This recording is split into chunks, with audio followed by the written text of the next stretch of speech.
Sir 1 second sir, Devagiri ಅಂದ್ರೆ ಈಗಿನ ಕಾಲದಲ್ಲಿ ಔರಂಗಾಬಾದ್ ಅಲ್ವಾ ಸರ್? ಇಲ್ಲ, ದೌಲತಾಬಾದ್. ದೌಲತಾಬಾದ್. ಓಕೆ ಈಗೇನು ಮಹಾರಾಷ್ಟ್ರದಲ್ಲಿ ದೌಲತಾಬಾದ್ ಅಂತ ಇದೆ, ಅದೇ ಅದು ದೇವಗಿರಿ ಆಗಿತ್ತು. Okay okay okay okay. ಆ ದೇವಗಿರಿ ಹೆಸರನ್ನು ಕೊಟ್ಟವನು ಅವನು ಈ ಖಿಲ್ಜಿ ಆದ್ಮೇಲೆ ಮೊಹಮ್ಮದ್ ಬಿನ್ ತುಗ್ಲಕ್, ಅವನು ಅದನ್ನ ಹೆಸರು ಕೊಡ್ತಾನೆ. Okay okay. ಈಗ ಖಿಲ್ಜಿ 95ರಲ್ಲಿ ಬಂದು ಹೋಗ್ತಾನೆ.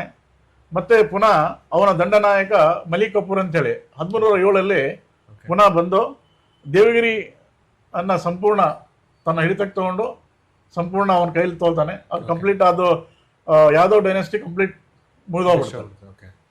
ಮತ್ತೆ ಅವನು ಅಲ್ಲೂ ಆದ್ಮೇಲೆ ಪುನಃ ಈ ಕಡೆ ಕಾಕತೀಯ 1311 ವಾರಂಗಲ್ ಅಲ್ಲಿನೂ ಮುಗಿಸ್ತಾನೆ. ಅದು ಮಾಡಿಸ್ಕೊಂಡು ಮತ್ತೆ ಇಲ್ಲಿ ಕರ್ನಾಟಕದ ನಮ್ಮ ದ್ವಾರ ಸಮುದ್ರ ಹಳೆಬೀಡು ಅಂತ ನಾವೇನಿದೆ ಕರಿತೀವಿ ಈಗ, ಅಲ್ಲಿ ಬರ್ತಾನೆ. ಅಲ್ಲಿ ಬಂದು ಆಗಿನ ಮುನೆ ಬುಳ್ಳಾಳ ಆಡಳಿತದಲ್ಲಿ ಇರ್ತಾನೆ. ಅವ್ರ ಜೊತೆ ಒಪ್ಪಂದ ಆಗತ್ತೆ.